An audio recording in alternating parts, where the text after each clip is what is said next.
Това е моето лично искрено мнение за онлайн подкаста, който се състоеше на 28 юли с Мария Ганина.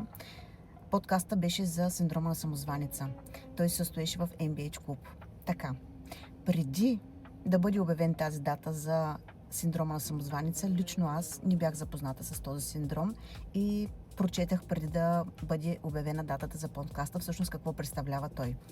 Но от самият подкаст искам да кажа, че аз лично се определичих, че имам този синдром на самозваница. В личен аспект може би не толкова, но в професионален да. Срещнах много казуси, в които се припознах. Там говориха точно и, че може да виждаме някакви наши близки, които можем да сме определили като синдрома на самозваница. И да, имам такива и близки.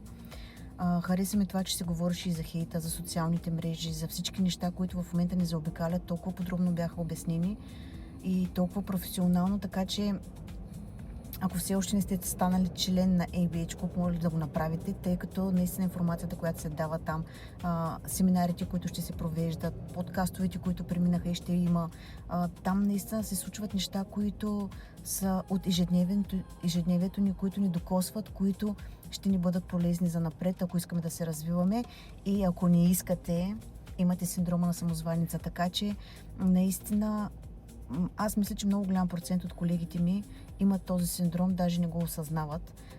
Аз бях също един от тези колеги, така че мога да твърдя сега смело, че да, аз имам синдрома на самозваница и да, ще работя върху него, така че да мога да го изкореня. Така че пожелаваме на вас, тези, които не са го правили, да го погледнат, да го видят и да започнат да работят върху себе си.